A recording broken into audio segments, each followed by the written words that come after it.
Hey, welcome to the Weed Out, where we weed out the nonsense and talk about the bullshit happening in our backyard. I'm their host, Spencer Fox Peterson. Without Joanna this week, she has some work things that needed to be handled. So, just going to be me today. Sorry, everybody. I know y'all love to tune in for Joanna. As I always say, she is our rock star, but she also has all the administrative tasks for the Weed Out. So, if we're gonna cut out one thing, I can handle the show on my own, I think. And this week we have Devin from the River Valley PSL. We had Linnell and David on a few weeks ago to talk about a direct action march on Washington on January 13th, March for Gaza, stops ceasefire now. That's what the Weed Out has been banging the drum about, because this is all connected in our mind. It's all about militarization and money and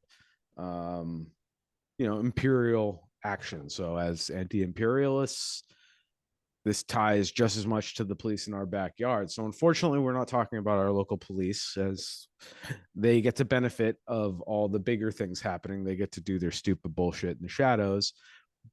We do find it really important to speak out for Palestine and Gaza specifically, but actions are happening all over the world against pro-Palestinian folk. Last weekend, 2 IOF soldiers dropped a skunk bomb on pro-Palestinian protesters at Columbia University in New York. Yes, you heard that right. What the hell? Like, if this was any other role reversal, this would be a war crime. So, in an act of war, in my opinion. But we live in the upside down times. White supremacists stick together, and here at the Weed Out, we're here to weed this shit out and talk about it and keep it on everybody's mind. So, without further ado, I want to welcome Devin on to talk about the action that he participated in with Linnell and David and all the other people. And he's just going to give us an update, because we know his mainstream media wasn't really reporting on this. Supposedly around 400,000 people came. So, Devin, please. Hi, how are you? Tell me how you're doing today. I'm doing great, Spencer. I'm actually really energized coming off of that action. It was a lot of work to get that together, but we were able to get upwards of 105 passengers down to DC from Western Mass, which is a really big turnout. Uh, the fact that we were able to fill 2 buses again, even with the students gone, was incredible. And I could not have done it without the rest of the PSL in the area and also the Islamic Society of Western Mass. We ended up partnering with them to get a large body of their membership down as well. That's wonderful. And I just want to admit I fumbled in the intro. This is what happens without Joanna. I don't know what to do without my partner. Devin's also been on the show with us before, so we want to welcome him back. So he was one of the first people that was kind enough to come on and talk to us about his experience and activism and kind of help us get our feet wet. So Devin is one of the first people to offer us some time and take time out to help us build our platform so that great work can get out there. And remember, like the Weed Out, we just do this because we believe in our community and we believe in as safer communities possible. And we should be talking about this and platforming people in a way that doesn't rely on big tech, so to speak.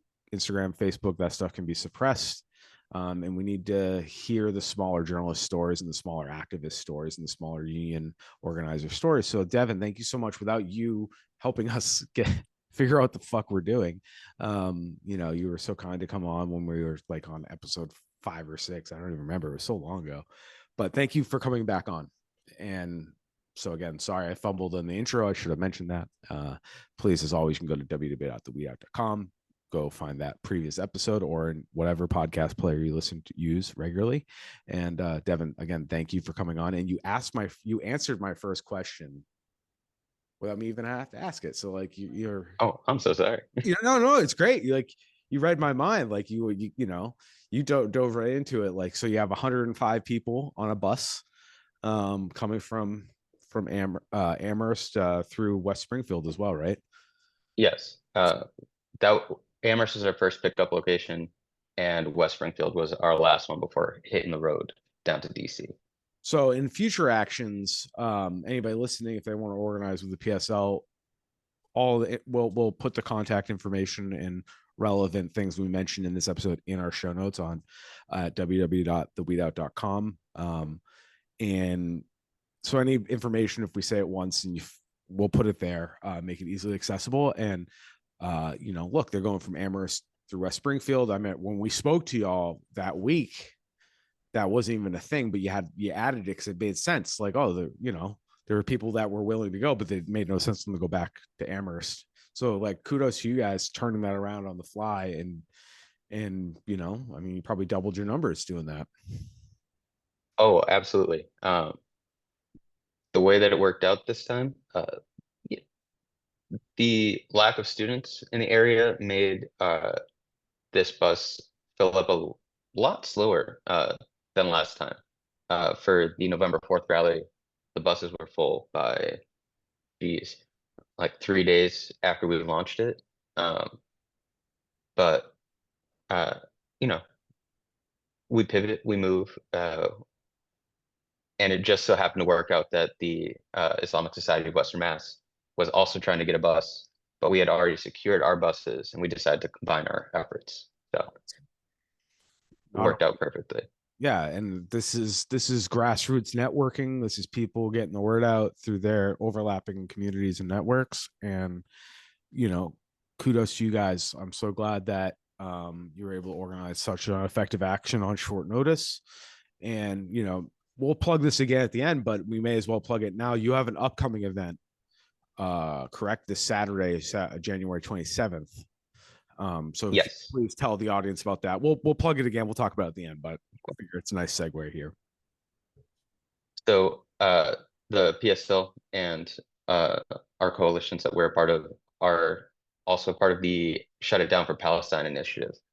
And the next date was announced last night, actually, and it is the 27th. So we're calling a rally in front of Warren's office in Springfield to pressure Warren to be a little bit louder about calling for a ceasefire. And by a little bit, I mean a lot of it, because I haven't heard beat no boot from most of our politicians locally.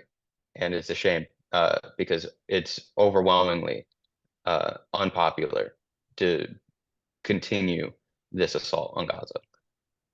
Absolutely. Genocide is never an answer. Like, I don't care what anybody says. Some people say, oh, Trump will genocide worse. It doesn't matter. Genocide's happening now. We're going to stop this now.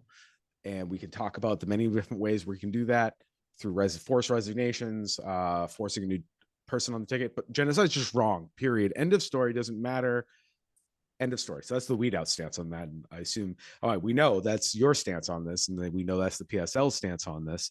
And in general, anybody with half a brain cell, which is, what thing does 70% of Americans agree on ever?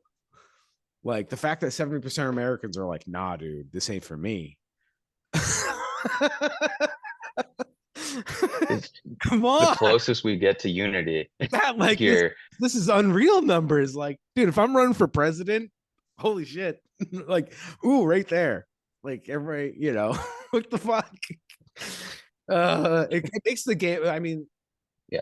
This is an awful thing that's happening to Gaza, but a silver lining, or it shows the bullshit. It shows that none of it, it's a death cult. We live in a death cult. The machine, it can only chew up bodies. It doesn't know anything else. So it's kind of laying that bare. But it must feel good to, like, I know, like, that was really dark what I just said, but it must feel good to be around other human beings who you must not feel as crazy. Like, it's crazy making. Yeah. One of our comrades likes to say, like, anytime we have questions about the work, he likes to say, you got to be a little crazy to do this, because it's going against everything that we're being taught from the day that we start school. I mean, we were talking just before I got on the air with before we went on the air about how I remember 9/11. I know exactly where I was sitting. Um, and to date myself a little bit, that I was in my kindergarten class when that happened, and to watch some of the same people making the same mistakes that were only recently admitted to be mistakes in order to try to get us into another forever war in the Middle East is it's disheartening, but it is also encouraging when we do things like this bus trip and getting folks down or rallies, and we're talking to people in the community, and they're like, "Yeah, this is just like what happened 20 years ago, except now we know. Now we have the memory to tell us that this is the wrong decision to make."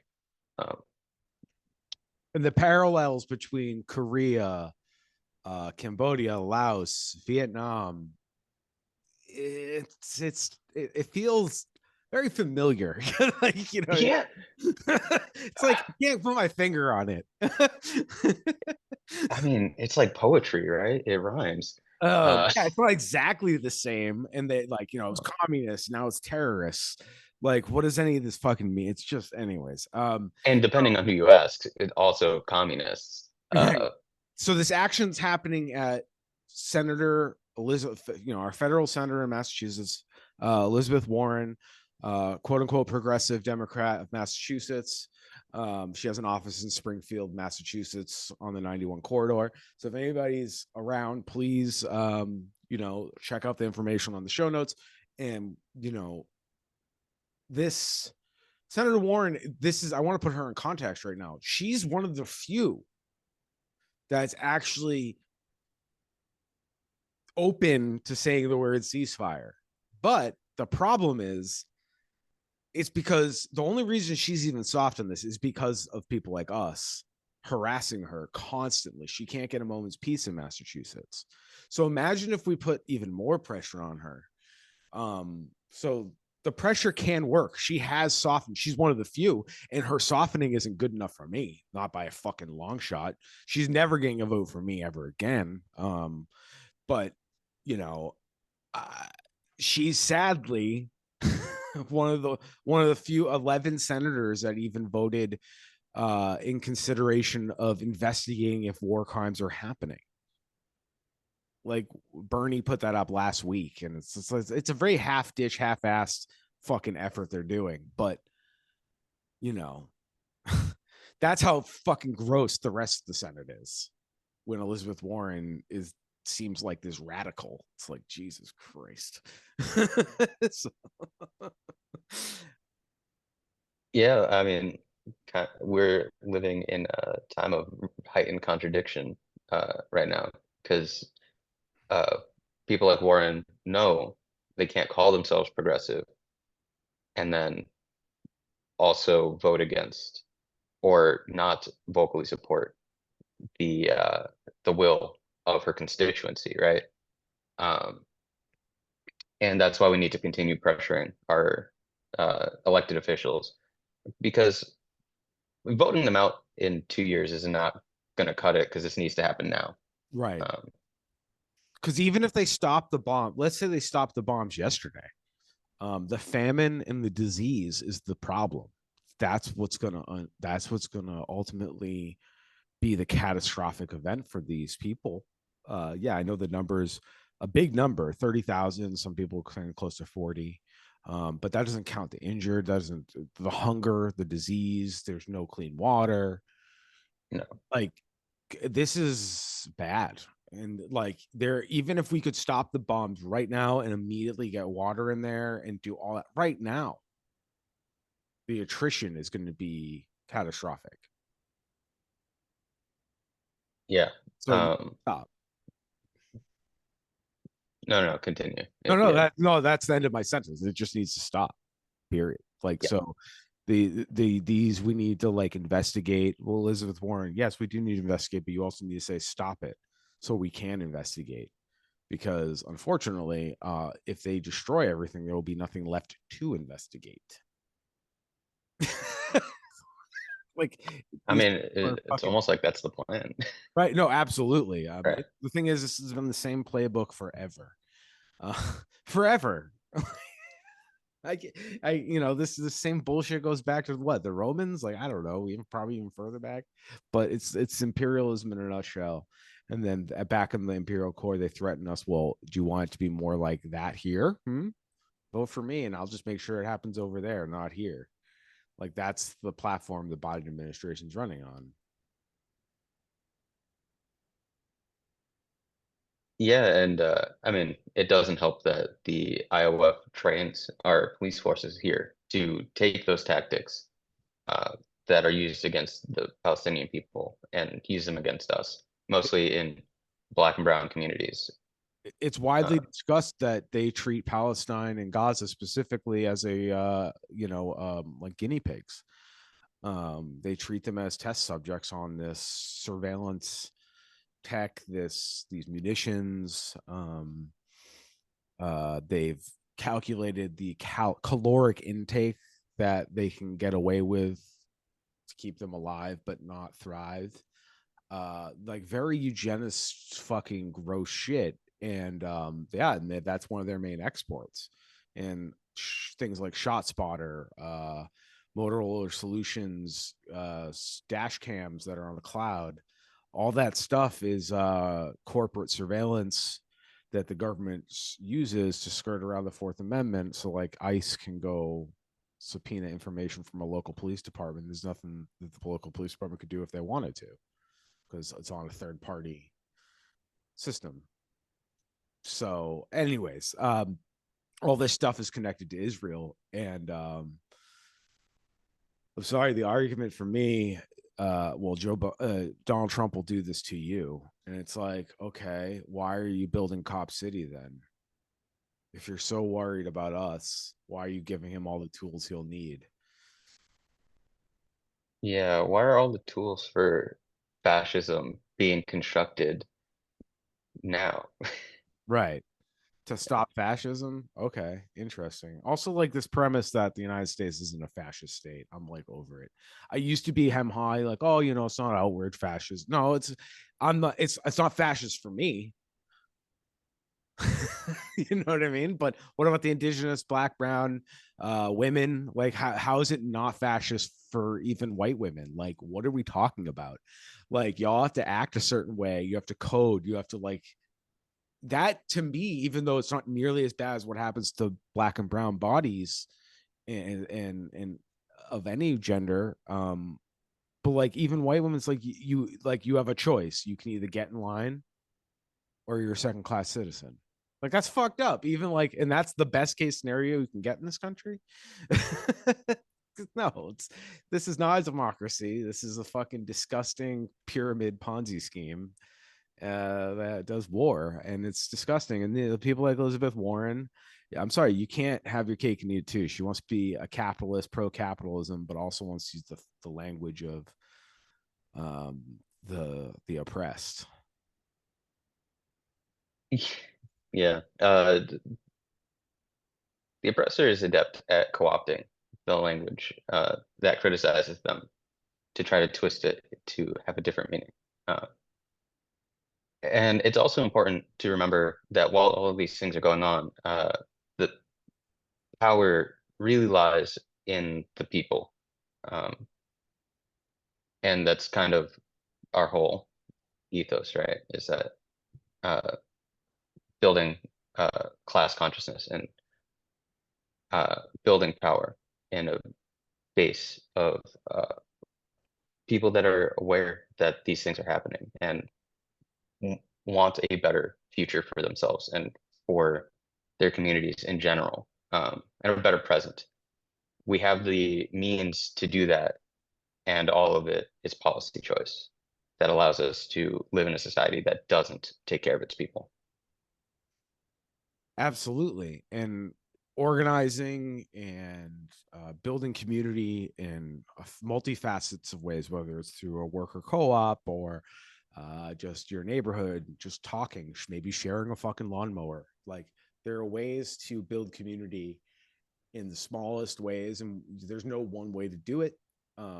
But in some ways, like we do need political capital, so you can join a political party. So that's why we have you on from PSL, a local chapter, and maybe what Devin and previous guests Linnell and David have said sounds good to you, and these are the type of people you can organize with. Maybe you already know them.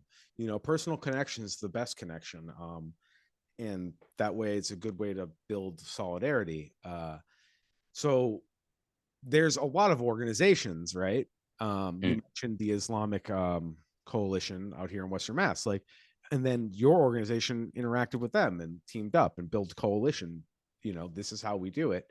And I guess besides the other the the the Islamic coalition you traveled down to DC with, did you see any other organizations down there? And what was your take on the crowd size? We heard about 400,000. So uh, I saw so many different organizations there. Honestly, couldn't tell you all of them. Obviously, there were members of JVP, and I'm sure members of, actually, I saw members of some of our local SJPs and other local orgs that didn't come down with us uh, there as well, which is really cool. Um, so like Students for Justice in Palestine, Jewish Voices for Peace, saw some Code Pink folks there, and obviously Answer Coalition was there. Other PSL members from other branches were there. It was an incredible show of solidarity, and like the true meaning of coalition is coming together for that common goal. Um, and just the sheer amount of community members from across the eastern seaboard, but also some people from like Vegas and uh, Arizona. Like it was incredible. Both times that I was down in DC for marches for Palestine, just incredible turnout. Um, the official estimates are about 400,000, which is like when you're down there and you're watching it, it it feels that big. Uh, but then it's hard to encapsulate what 400,000 people looks like. But then you see the aerial time lapse and you're like, oh shit, that was 400,000 people. And it's just some of the most incredible um, and energizing moments of my organizing. And I haven't been organizing for that long, to be clear. But like some phenomenal speakers as well. Uh, like there's no Macklemore this time, which was a surprise and a very welcome one. There was who? For Who? November. Oh, November 4th, Macklemore spoke briefly, which was a surprise, but a very welcome one, obviously. As an artist myself and a member of Artists Against Apartheid, like super reaffirming to know that, artists that are actually making money with their art Put their are put their name on the line. Solidarity. right. Yeah. Um, Someone that has significantly more to lose. Um, Standing up for what is right is really, really cool. But like speakers like Dr. Cornel West um, made a fantastic speech. In the crowd, there's also Claudia de la Cruz and Karina Garcia, who are PSL members running for president. Yeah, I'm interested in their platform. I anytime your platform is end capitalism before it ends us, my ears are perked. Um, it's not a fair system, so that's a good platform for me. Um, and I don't know, I'm very interested in their message. I've done some more digging on them recently. Like I'll be frank, like it's not gonna be Marion Williamson for me, dog. Like, no, thank you. Or I guess Jill Stein. I don't know. I just think Dr. West is great, but I'm just like itchy around anybody that's a boomer. Like we need to give somebody else the reins. Somebody. Gen Xers are getting damn near retirement age. What the fuck? We haven't even had a Gen X president. Like, You said this word, I'm not familiar with, retirement. oh. What does that mean? Oh no, yeah. Nikki Haley thinks we should work till we're 70. Fuck you, Nikki Haley. That's like what is like think about both of the major parties, the Democrats and the Republicans, their offerings, their platform is we're gonna do mass deportations and raise the retirement age and get rid of Social Security. And the other party is we'll genocide somewhere else and you peasants be happy for it and lick our boots. Oh, here's some more cops. Like that's the platforms of those two parties. I'm like flabbergasted. Like it's really that simple and it's disgusting. It shouldn't be that. It should be a nuanced, difficult conversation, but it's not. Also, the fact that there are not many candidates running for president that are pro-Palestine, just vocally, um, it's incredible. Right. I mean, obviously, well, not obviously, for nobody at home that may not know these people, but Claudia De La Cruz and Corinne, you said her last name's Garcia, right? I just know them Yes. Claudia and Korean, so it's like in my head. I keep wanting to say that. But and that's refreshing too. Like, tell us who your VP pick is. We don't want it to be some gamesmanship about people like doing backdoor deals to get your endorsement. Just tell us what your plan is. Let's go. Like, I think that's a good political choice. It's refreshing. But yeah, oh fuck, I'm sorry, I forgot where I was going with this. But yeah, the fact that they're I don't know, they're in their 40s. Like, I don't even know how old they are, but like they're not they're of working age, like in their prime, working age, just like I am. And it's nice to have somebody I can relate to. Like we haven't had anybody we can fucking relate to. And again, like Dr. West, like great orator, great thoughts, but like, I don't know. Do we need another guy if we're worrying he's gonna have a heart attack and die? Not to be ageist here, but like Jesus, like this is disgusting that we're having this conversation around all our major political candidates. Like, will they die in office? Biden or Trump?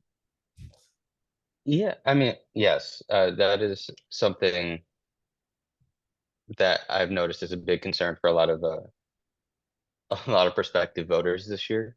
I Side. mean, and every year. Um, it's also kind of important to think about the fact that like um, with the mass disablement due to the ongoing COVID pandemic and no mitigations coming from our government bodies, uh, more people are just in that boat where are they gonna just keel over uh, from complications with, the blood clots and, people are having strokes and heart attacks at like our ages, which is really scary. No two ways about it. No doubt. But back to the action at hand. Other than the politicians we just mentioned, do you think that seeing that many bodies in DC will have do you think if we continue this pressure, do you have hope that some of them will crack and soften on this? I There's no wrong answer. I'm just curious. th- I don't think there's could possibly be a wrong answer to this question. At the PSL, we function on the idea of revolutionary optimism and mobilizing masses of people and you know building that courage in the public to stand up for uh, what is right in this instance. especially when people are at risk of losing their jobs for even saying the most tame pro-Palestine take in this era. It's really important, like regardless of whether it's going to move our figures today, uh, to move the masses, and because they can only ignore us for so long, and the movement is the anti-war movement in America is only getting stronger, and that's kind of our focus here. And uh, it would be really nice if today this all ended, but that doesn't mean we stop organizing, right? Because there's still work to be done. That's it's a really well thought out answer. Really, like, because it is, yeah, there has to be joy. Like, you have to have joy. Um, that doesn't mean you ignore, put your head in the sand, and you get wins when you get them. And also, yeah, just the battle's not over. I mean, I hate to even call it a battle, but the struggle is never over. Freedom is an everyday struggle. And we aren't all free.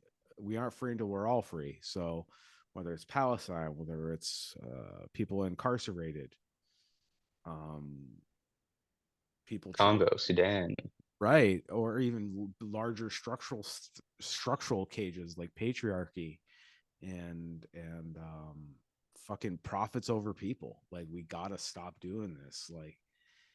Like you said earlier, where you said something similar, like we all kind of feel it in our gut.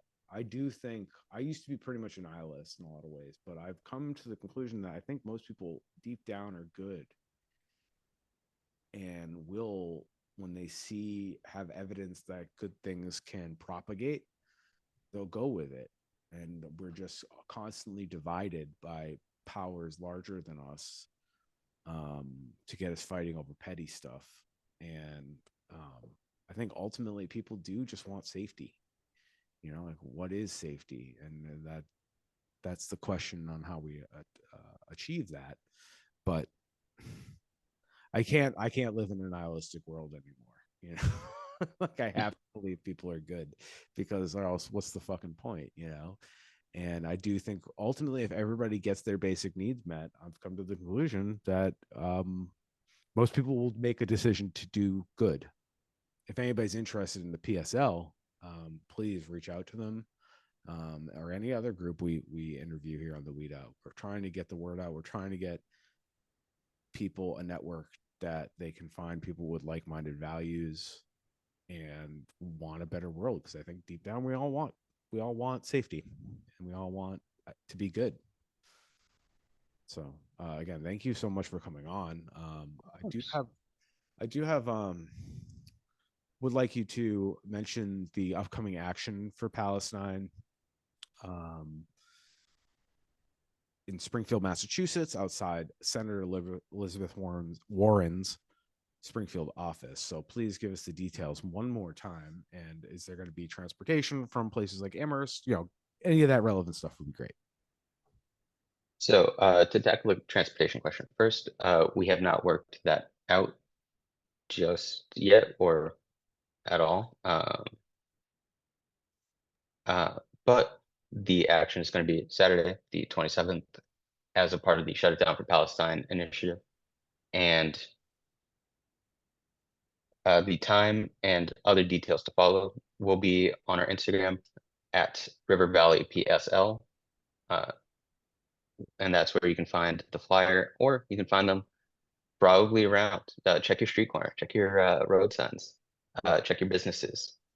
Yes, you're out walking the dog, getting a coffee, and you're in the Amherst, the River Valley area. Look out for any flyers. But yeah, we'll link everybody to your social media accounts on our website. So anybody listening, please go to these links, go to where the information for the action is, because as we said, we're recording this on Monday. The action is going to be Saturday.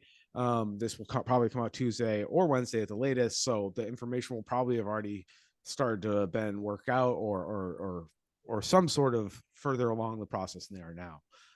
Again, like, and this won't be the last one. So if you can't participate this time, please go follow them and follow us on social media, and we share this stuff too. So we will make sure that this information is out there. Again, the more bodies, the better. Uh, this is the weed out policy. We highly recommend everybody wear masks, not only for COVID and the flu and RSV, but for the state. The state wants to see your face. Don't give it to them. You're beautiful people. If they want to see your face, they're gonna have to pay to see it. You know, like, that's my policy. I think your faces are beautiful, and you shouldn't give it to the state for free, since they take so much from us. So don't give them anything for free. Don't give them any ammunition, and please be safe when doing direct actions, everybody. Um, you know, and don't if you can't go, there's other ways to support. There's Yeah, donating. There's uh talking to your neighbors about it, sharing it on social media. It's not that's fucking easy, man. Hitting the share, repost, because somebody in your following may be like, oh shit, yeah, I'm in sure I'll be down there. I'll go. yeah.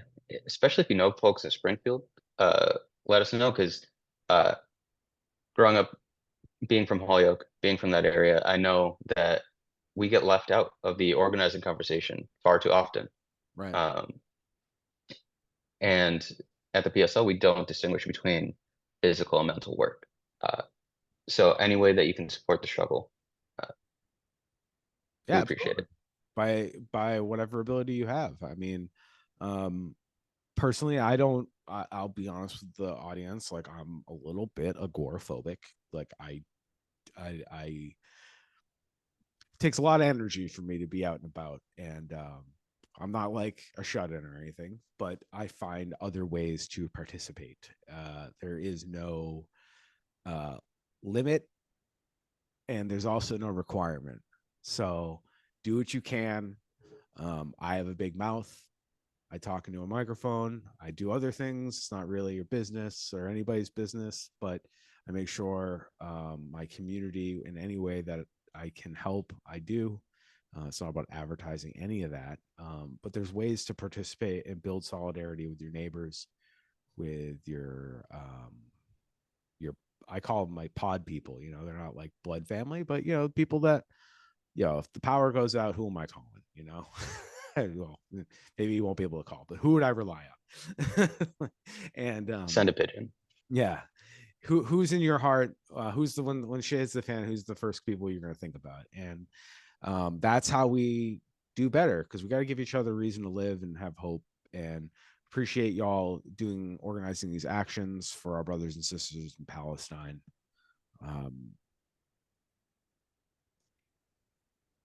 I'm out of words on it. It makes me so angry that I can't stop it. And there's no reason anybody should be suffering because of the decisions of a few evil motherfuckers. And I'm being vague for a reason.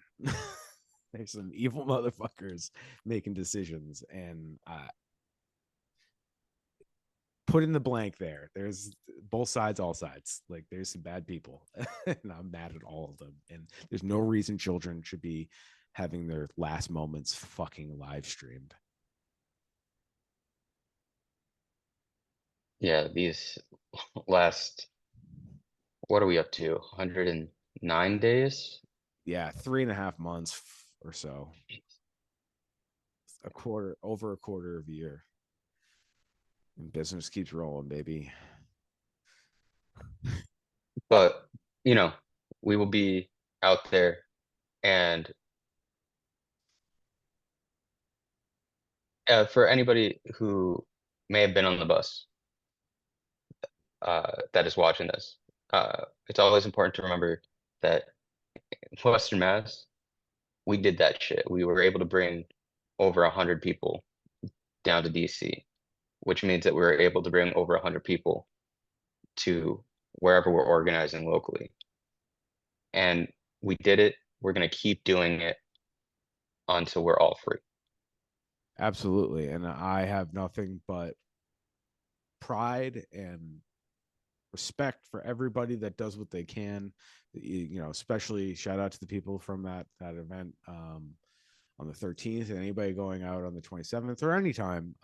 Putting your body in the line is admirable, and it's unbelievable. So thank you so much. And this is the peaceful way, you know, like we show numbers and we say no more, no more, ceasefire now. It's that simple. And I know we're supposed to be talking about news, but like, I'm sorry, no, like anybody trying to fucking sterilize this and talk about this from a fucking unobjective point of view is evil or sociopath. Or I mean, I don't know, maybe evil's too strong a word for anybody, but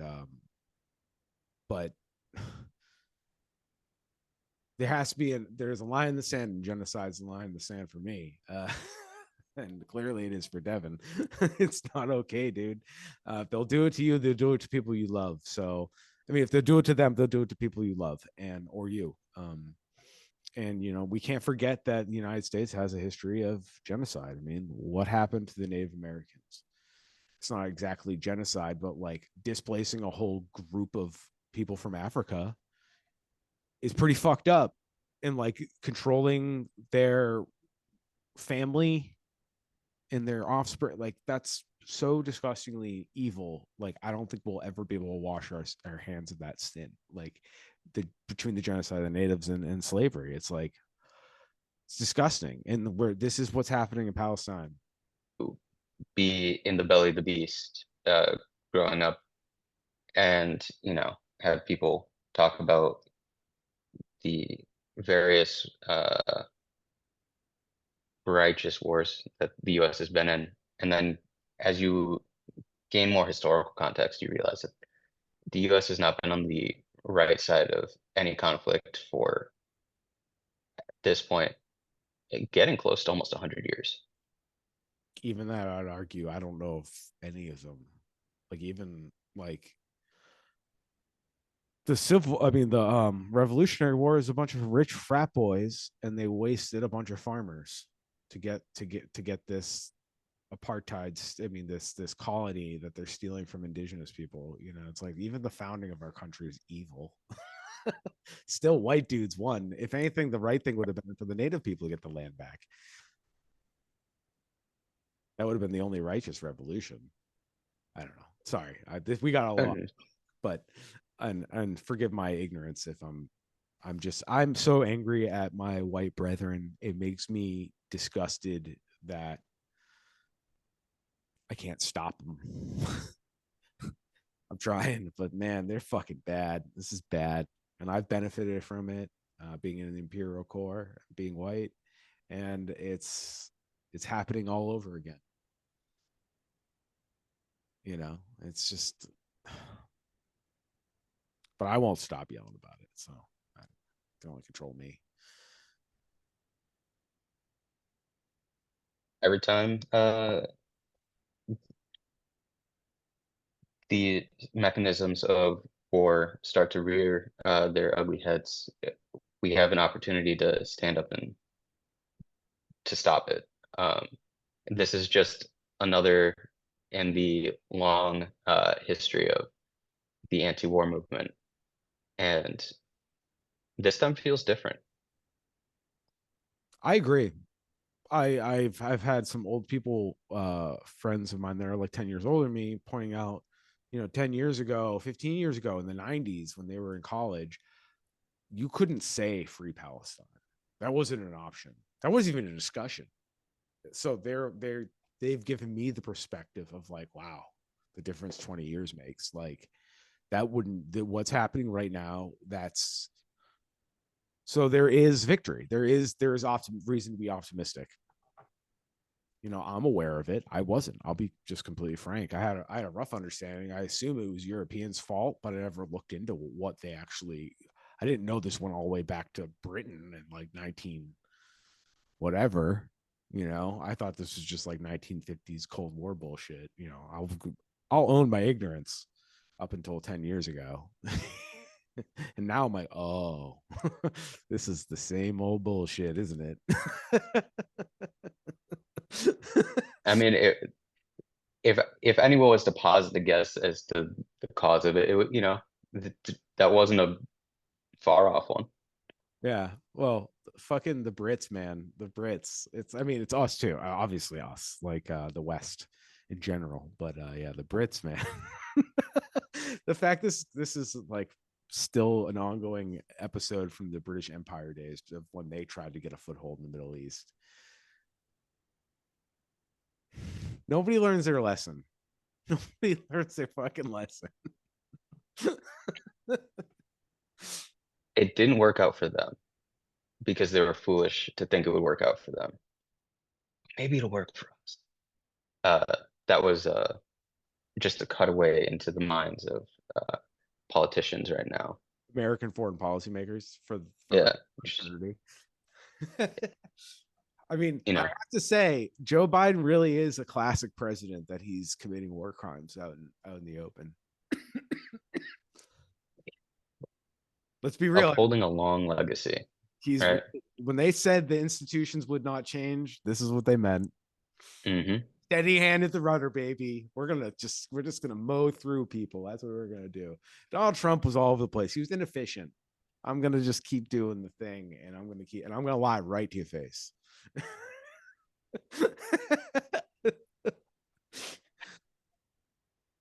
Can't even knock the game, man. It's like wow, they Lyndon B. Johnson never. We've had Lyndon B. Johnson over and over again since the '60s. It's been the same president. It's the same guy.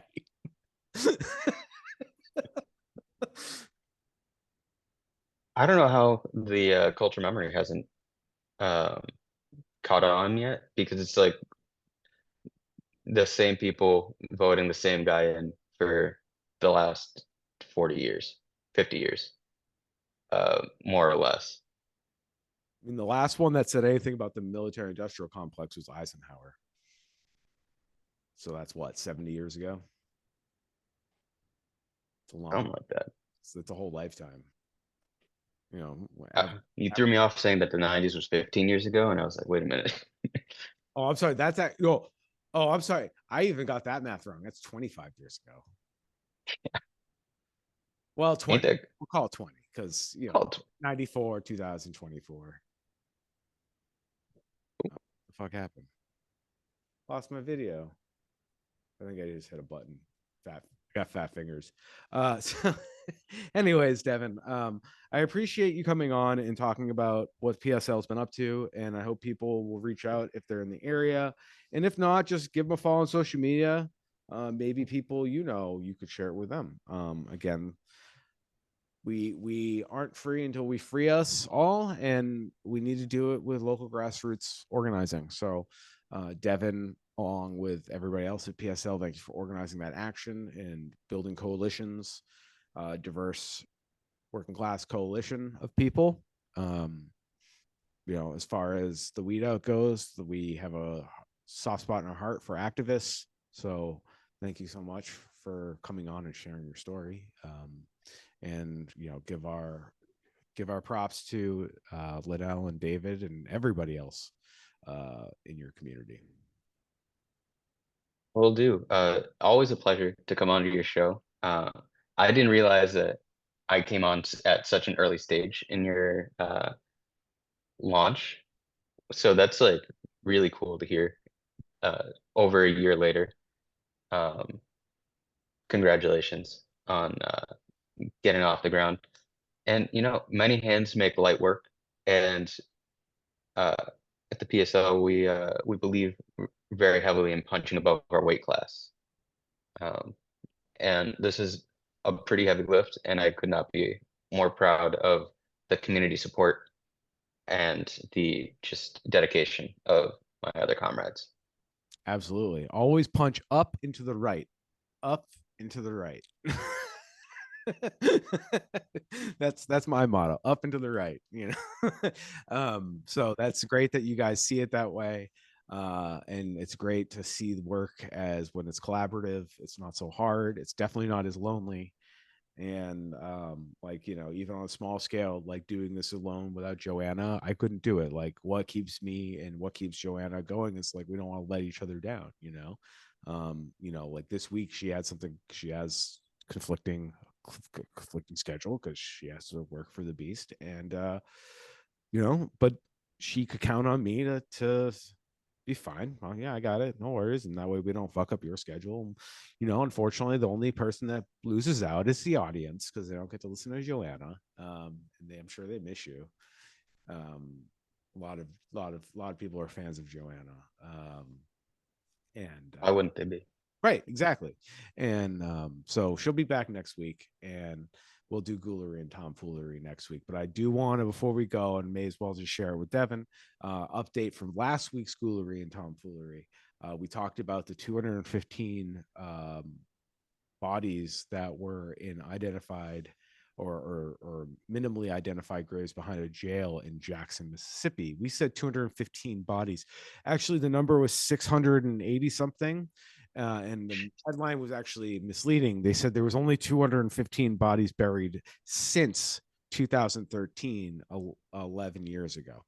But if you go back to 2008, it's 680 something. So basically what happened is the graveyard was getting full. So they probably have a graveyard somewhere else. That's my opinion. So that was the article we talked about in Ghoulery Tomfoolery last week. So the last episode, I just wanted to make sure the audience is clear. Journalistic integrity. We got to keep the information up to date. And the reality is, like we were kind of insinuating in that episode, it's like if they have one graveyard with 200 people and they had a book with all their names in it, they knew who they were. They just didn't bother fucking telling anybody. I wonder why. And some of the rumors I was reading is that they're having prisoners dig the fucking grave. Like, think of how dark that is. Like, slavery never fucking ended in this country. We just made it a bureaucrat job. Like, this is some fucking dark shit. And if that's happening, like, dude, I think every municipality, we should be looking at any state-owned land, city-owned land, and looking for bodies, because this isn't just Jackson, Mississippi. I'm sorry. 680 bodies since 2008. That's not even 20 years. It's like 15 years ago, 16 years ago. So anyways, just wanted to update everybody. Devin, I don't know if you heard the updated story on that. It's worse, of course. It's always worse. Like, that's why whenever I see a police story, if I don't, even if it's like a legitimate, like, a legit, like the person who did the crime, I'm like, let's just be honest, the police probably lying in this story. They always start with a lie. They don't know how to do anything else. So it's probably better or worse depending on what makes them look better. Just assume they lie and then wait a week, and then they'll trickle out some more information, and then plausible deniability. Rinse, repeat. Every police department, all the way from the CIA all the way down to fucking Podunk, Greenfield, or whatever, Amherst. So yes, more bodies found. That's the Ghoulery and Tomfoolery. I want to thank everybody. I want to thank Devin for coming on and hanging out. And next week we will have Ghoulery and Tomfoolery in full. We'll have some local stuff, hopefully. I'm sure there's some local Ghoulery. There's no shortage no matter where you are. That's why we weed out the bullshit here on the Weed Out. So everything we mentioned today, go to the website www.theweedout.com. And for me, for Joanna, everybody at the PSL, shout out to you, and everybody at home, just keep weeding out the bullshit, and we'll see you next time, y'all.